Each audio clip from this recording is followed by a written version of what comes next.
कहते हैं अगर दिमाग सही दिशा में ना जाए तो वही इंसान बर्बादी का कारण बनता है।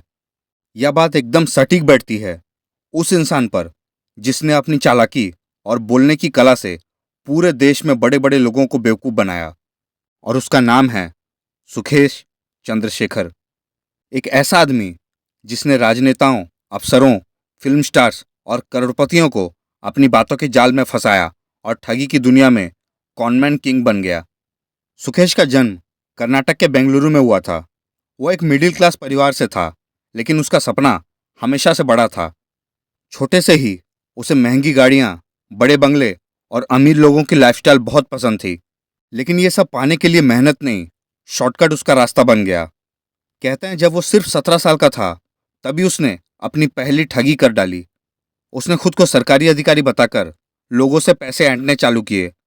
वो इतनी आत्मविश्वास के साथ बात करता था कि सामने वाला सोच भी नहीं सकता था कि ये लड़का झूठ बोल रहा है। बेंगलुरु के एक बिजनेसमैन से सुखेश ने कहा कि वो कर्नाटक सरकार के सीएम ऑफिस से है और किसी टेंडर में उसकी मदद कर सकता है। वह बिजनेसमैन उसकी बातों में आ गया और लाखों रुपए उसे दे दिए। जब सच्चाई सामने आई, तब तक सुखेश फरार हो चुका था। यह वही वक्त था जब उसे समझ में आया कि उसकी बात करने की कला ही उसका सबसे बड़ा हथियार है। सुखेश का ठगी करने का तरीका बहुत अलग था। वह हर बार अपनी पहचान बदल देता था। कभी आईएएस अफसर, कभी रिलायंस का डायरेक्टर, कभी मंत्री का रिश्तेदार बन जाता था। वह फेक आईडीज, फेक लेटरहेड्स और सरकारी लोगों का इस्तेमाल करता था ताकि उसकी झूठ हमेशा सच्ची लगे। 2005 से लेकर 2010 तक उसने कई बड़े बड़े बिजनेसमैनों और नेताओं को ठगा और धीरे धीरे उसका नाम पुलिस रिकॉर्ड में आने लगा। लेकिन हर बार वो अपनी नकली नाम और पहचान से बच निकलता था। साल 2010 के आसपास उसकी जिंदगी में आई लीना पॉल। वो साउथ इंडियन फिल्मों की एक उभरती हुई अभिनेत्री थी। दोनों की मुलाकात बेंगलुरु में हुई और धीरे धीरे दोनों करीब आ गए। लीना उसकी दुनिया से काफ़ी प्रभावित हुई। महंगी कारें, डिज़ाइनर कपड़े, 5 स्टार होटल्स और पॉश लाइफस्टाइल। उसे लगा सुखेश कोई बहुत बड़ा कारोबारी है। लेकिन जल्द ही वह खुद ही इस ठगी के खेल का हिस्सा बन गई और अब ये जोड़ी बन गई थी पावर कपल ऑफ क्राइम। सुखेश और लीना ने एक साथ मिलकर एक संगठित ठगी नेटवर्क बनाया। उन्होंने लोगों को फंसाने के लिए एक लग्जरी सेटअप तैयार किया।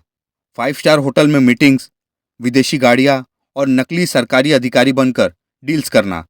धीरे धीरे वो राष्ट्रव्यापी ठग बन गया। वो बड़े बिजनेस हाउस और राजनीतिक नेताओं को टारगेट करता था। एक वक्त ऐसा आया जब उस पर 25 से ज़्यादा केस दर्ज हो चुके थे। धोखाधड़ी, जालसाजी, फर्जी पहचान, मनी लॉन्ड्रिंग, हर अपराध की लिस्ट में उसका नाम था। साल 2017 में उसे एक ठगी मामले में गिरफ्तार किया गया और तिहाड़ जेल भेज दिया गया। लेकिन कहानी यहाँ खत्म नहीं होती। यहाँ से शुरू होती है तिहाड़ जेल का स्कैम। सुखेश ने जेल के अंदर से ही ठगी शुरू कर दी। उसने जेल अधिकारियों को रिश्वत देकर मोबाइल फ़ोन, इंटरनेट और लग्जरी सुविधाएं हासिल कर ली। फिर उसने बाहर के लोगों से संपर्क करना शुरू किया और नए नए स्कैम चलाने लगा। साल 2021 में पुलिस ने सुखेश को एक बड़े मामले में पकड़ा और यह था 200 करोड़ रुपए की ठगी का केस। इसमें उसने दिल्ली की एक महिला उद्योगपति से ठगी की थी। वो खुद को केंद्रीय गृह मंत्रालय का अधिकारी बताता था और सरकारी मदद के नाम पर करोड़ों रुपए ऐंठता था। जेल के अंदर बैठकर उसने इतनी बड़ी ठगी कर डाली कि पुलिस और मीडिया दोनों हैरान रह गए। वो हर कॉल में खुद को लॉ मिनिस्ट्री से स्पेशल ऑफिसर बताता था। इस केस में सबसे बड़ा ट्विस्ट तब सामने आया जब जैकलिन फर्नांडिस का नाम आया। जांच में खुलासा हुआ कि सुखेश ने जैकलिन को करोड़ों रुपए के गिफ्ट दिए थे। Luxury cars, diamond jewellery, handbags, Persian cats और नगद रुपए। वो उसे महंगे प्राइवेट जेट में घुमाने ले जाता था। जैकलिन ने शुरुआत में कहा कि वह नहीं जानती थी कि सुखेश ठग है, लेकिन बाद में ईडी ने इस मामले में उसे पूछताछ के लिए बुलाया। सिर्फ जैकलिन ही नहीं, नोरा फतेही को भी उसने महंगे महंगे गिफ्ट भेजे थे। ईडी की चार्जशीट में इन दोनों के बयान दर्ज है। रिपोर्ट्स के मुताबिक सुखेश ने तिहाड़ जेल में जेल के अधिकारियों को लाखों रुपए की रिश्वत दी थी। इसके बदले उसे वहां वीआईपी सुविधाएं मिलती थी, महंगा खाना, मोबाइल, इंटरनेट और एक अलग कमरा भी।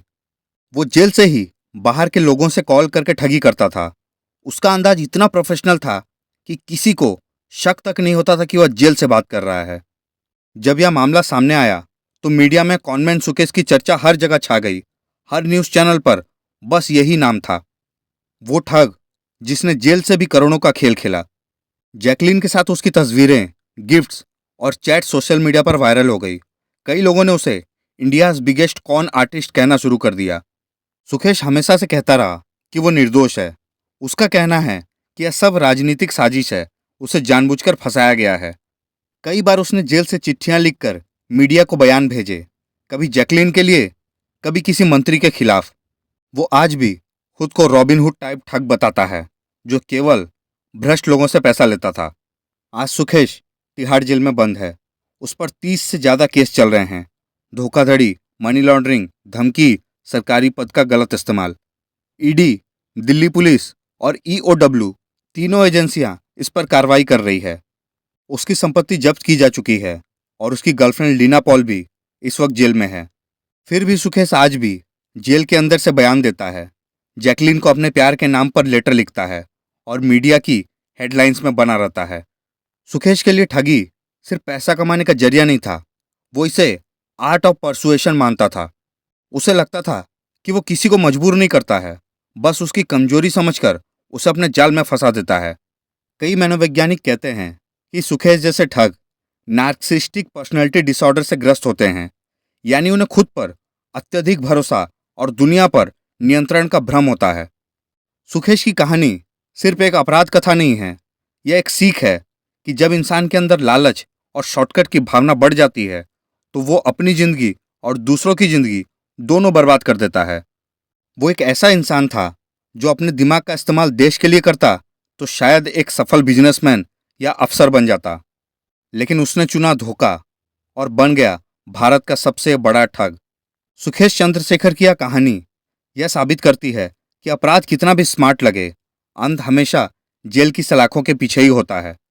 वो शख्स जिसने अपनी बातों से देश के बड़े बड़े लोगों को मूर्ख बनाया, आखिरकार खुद अपने झूठ के जाल में फंस गया।